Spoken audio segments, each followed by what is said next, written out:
My name is Lorna MASEKO. Malebo, it means thank you in my native tongue, Setswana. I was born in a township in South Africa called Alexandra. Alex actually spoke about it a little bit earlier. It's one of the poorest urban areas in the country. Just to give you a little bit of context, Alexandra is home to over thousands, hundreds of thousands of residents and has a long history of suffering under the apartheid government. What's quite interesting is that Alexandra is literally about 12 kilometers from one of the wealthiest cities, or rather suburbs in South Africa, called Sandton. And I always used to have this joke that I was always born in Sandton. I just moved from the one side of the bridge to the other. A typical young girl's narrative is not really the most inspiring. It goes something like this: teenage pregnancy, unemployment, lower-end jobs, rape, HIV, and the list goes on and on and on. As you can imagine, these are the kinds of circumstances that young girls and boys grew up in, and it's hard for them to even believe or think they could actually make something of themselves. Just to give you a little story about how I grew up. I think Elisa also showed it. We used to bath in a little blue corrugated bowl. Ours was corrugated and not plastic. And to this day, I absolutely hate taking baths because it reminds me of the level of poverty I grew up in. So I only take showers. I think I moved into my house about 3 years ago and I've never used the bath. If anything, I think my helper uses it to hand wash a few things. And which is quite contradictory because essentially baths are supposed to be luxurious because you like to take a bubble bath, have a glass of champagne and enjoy yourself. But for me, it means something completely different. I grew up in an environment where race determined how far you could go, when, and how. I started a few years of my school life in the township, where the level of education wasn't great at all. My parents always wanted us to have a better life, so they decided that they would take us to what at the time was called white schools. So white schools were basically schools that had white kids, were in the suburbs, and also had a better education. And if I recall, I think my school was one of the first schools that allowed black kids to school there. You're probably asking me how old I am. I will not tell you. I still look young, and whatever age you think I am, I'm sticking to that. I remember the school decided to have extramurals, namely ballet and karate. That's young Lorna over here. I opted to go for ballet, although I didn't know anything about it, because karate wasn't going to be my thing. I'm not a fighter, I don't want to be punched, I don't want to punch people, and so honey, I was not going to do karate. We moved out of the township to a suburb in the township. And basically what that meant is that we moved to what we call in South Africa, the big house. What a the big house means is that it's a big house, but it's not really a big house. It just means that it's built with bricks and mortar, it has a garden, it has an actual bath, which I still hate to this day. It has a bathroom, a gate, and it looked like a house as opposed to corrugated iron. My ballet was a discovery for my family and I. I genuinely knew absolutely nothing about it.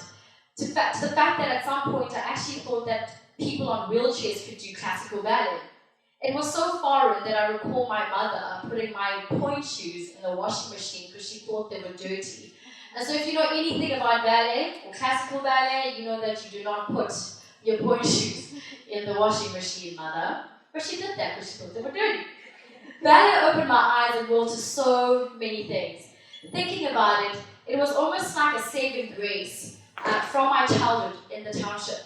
My parents wanted us to not grow up as statistics in the community. I got to travel around the world and in essence got introduced to a world I knew absolutely nothing about. Ballet was life. We dreamt, we ate, and we breathed ballet. We weren't even allowed to play any sports because my ballet teacher wasn't having it.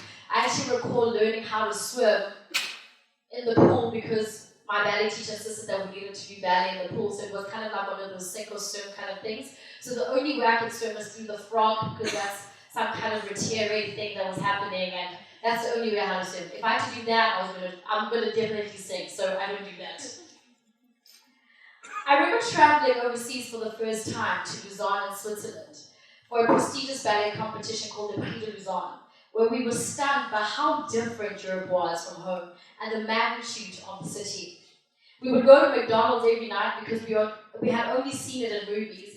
And the one that we had in South Africa had like a limited menu selection.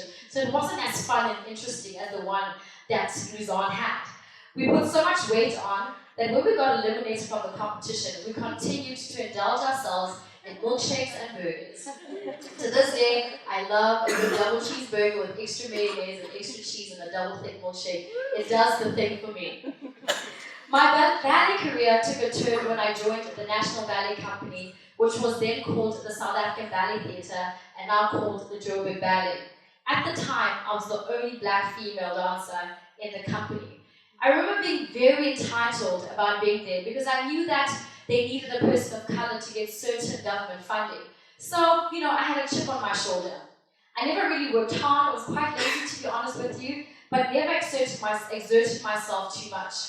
It was the first time where I was not under the whip of my ballet teacher, and I had to discover who I was as a person, who I was as a ballet dancer, and had to try to kind of create what legacy I was going to build and what narrative I wanted to be remembered for. It was in 2005 when I decided to change the gears a little. I started putting in the extra work, going to gym, doing more than what was required from me. I wanted to be promoted, and if I was ever going to be promoted, I wanted it to be because I was really good and not because of the color of my skin. I looked different, and so I didn't really want to be a charity case. I finally got promoted to a soloist later on that year and performed my first role of Kichu in Don Quixote. My dance partner and I created South African ballet history by being the first black dancers of color to ever do a lead role in South Africa. This was a momentous occasion and a phenomenal one. In changing the narrative that said that this was a European art form, that this was only for a selected few people in a country that is ridden by apartheid, this was a moment that said to any young black girl growing up that they can also do it and that they can also change their narrative and circumstances. I decided to resign from the ballet company a few years later because I wanted more out of my life, and I knew that I wanted to give the world a lot more.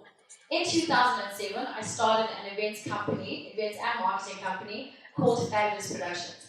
Of course, looking at me, you wouldn't call it anything else but fabulous. We got to service some really high-end clients from mining companies to global digital companies, which was absolutely amazing. I was a one-man show trying to do something amazing in a very, very saturated market. I'm a hustler, and if you know what a hustler is, it's somebody who never stops until they get what they want. I think low-key, I know where I grew up, and the reminder of that keeps me on my toes and constantly on the move. In the same year, I entered a TV hosting show called, that's me doing ballet, in case you didn't believe it. Ooh, go back. There we go. In the same year, I entered a TV hosting competition with one of the longest lifestyle magazine shows in the country called Top Billing. Although I didn't win and I was one of the top 10, which made me quite devastated, the narrative changed a little bit later. I mean, this is one of the shows that every TV host or young TV presenter wants to be on because it's been around for almost, 28 years. So it's got a legacy and it's got a culture, and it's one of those shows that you definitely want to be part of. It was in 2010 when the TV show called me to start shooting for them, and I remember thinking in my head, are you asking me to do a shoot? I mean, come on, absolutely, I've got all the time in the world. Needless to say that when I did that first shoot, I said nothing. I just had action shots. Putting. Really? Those were kind of things that I did. But obviously I've grown in the show and been able to do some amazing things.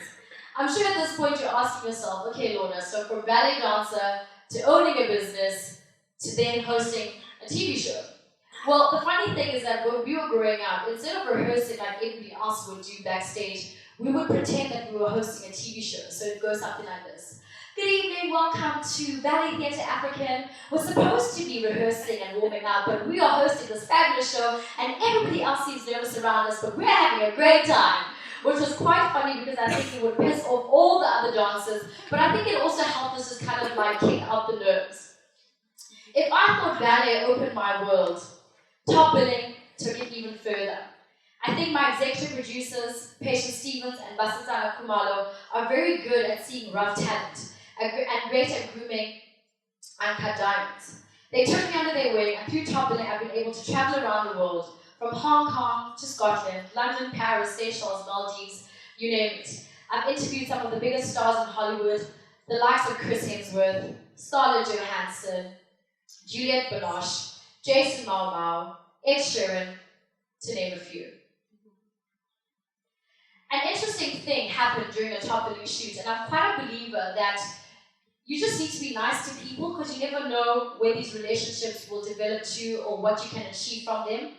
We were filming a location shoot which essentially features someone's home. I think you may have seen it in the clip earlier where we talk about the deco, the architecture, the landscape, and basically why the family love their home. After the shoot, the family asked me to sit with them and have a drink, and of course I would not say no, I said yes. And we started chatting about business, what they did, and my goals as an entrepreneur. To cut the long story short, they mentioned to me that they were in the mining equipment space. And I mentioned to them that I've always been interested in the mining space, except in the past I was in the kind of glamorous side of marketing, but I wanted to know the not so glamorous side of the marketing space. To cut the long story short even further, last year they made me, I started off as a consultant for them. Last year they made me a director with the scope to buy a stake in their business, which is a business that's doing really, really well. I've always described myself as a street entrepreneur, and so everything I've learned in the business space has been through trial and error. Sadly, some areas have been extremely costly, where I've almost lost everything, and some have been quite successful. I believe everything you want in life is on the other side of fear. I have no formal qualifications, but I know that I'm a hard worker with an ambition that knows absolutely no boundaries. My best friend, actually, Teresa Mahoma, who's a ballet dancer in Brno in Czech Republic, always says that about me. And to be honest, I live it and I believe it to my core. The more mature I've become, the more I've learned that working smarter is probably a little better. Perhaps because I know my path and journey is more important than ever. As a child, I never knew exactly what I wanted to do or be, but what I do know is that I never ever wanted to be mediocre, and think that, I think that has driven my subconscious drive. I guess the big question is, as we stand here together, and as I stand here as a female that is from South Africa, I guess, do I stand here with the accolades that sometimes shock me because I can't believe all the things that I've achieved in my life? Because my narrative was not exactly supposed to be like this. I've been blessed enough to be on Celebrity MasterChef, which was absolutely amazing, on Top Chef South Africa, which is also pretty amazing. I'm a friend of the brand Mercedes-Benz.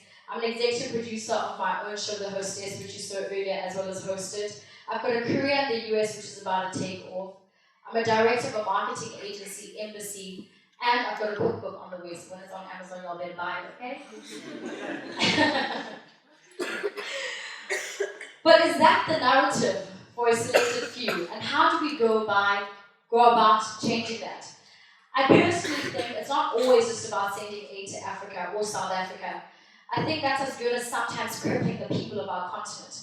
I think it's perhaps the type of aid that we send, how to do this, as opposed to here's a thing that's going to feed you, and that's that, goodbye.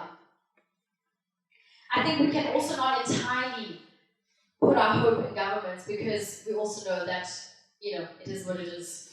For me, it's about starting from the bottom up. It's about empowering young people from a young age. It's about accessible opportunities. It's about going beyond just conversations like these and putting your feet on the ground and getting your hands dirty. It's about teaching young people that they have to take action for the things that they want in life, and it's not going to be handed to them on a silver platter.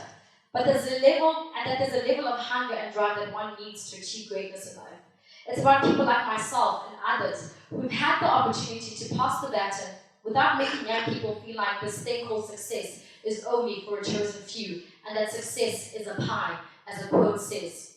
Andre Olivier, who's a great communicator and someone that I look up to dearly in South Africa, always says that success is not a pie, it's a river. Sometimes the river's full, sometimes it's low, but there's always water flowing, and so there's enough for everybody to enjoy and have. As these words are engraved in my heart, I'm reminded that change starts with me, and this year I've made it a point to do more than just watch my life flourish. I think I owe it to my community, and I think I owe it to people that have gone before me. There should never be a girl or boy child that is deprived of access to education and opportunities. I'm in the process of setting up some structures where I can, along with my team, go into different communities and begin implementing change. I know I may not be able to change everything, but I think I can at least start by doing something. Currently, race was and still is a determining factor for success in my country, but it doesn't have to be like that. We can't raise kids up thinking that a selected few were born to make it. My biggest mantra is keep going despite your circumstances. I'm one person who believes in going against the grain, and that my story is written amongst the stars. It's my responsibility to advocate change in my community, because if I don't, who will? So what does no limits mean to me, Lorna MASEKO? It means taking the risks. It means jumping and learning to fly on the way down. It means doing the very things they said you couldn't do. It means it means not living under the shadows of people. It means creating a narrative that will change my community and inevitably change the world. Because isn't that what it's all about? Thank you.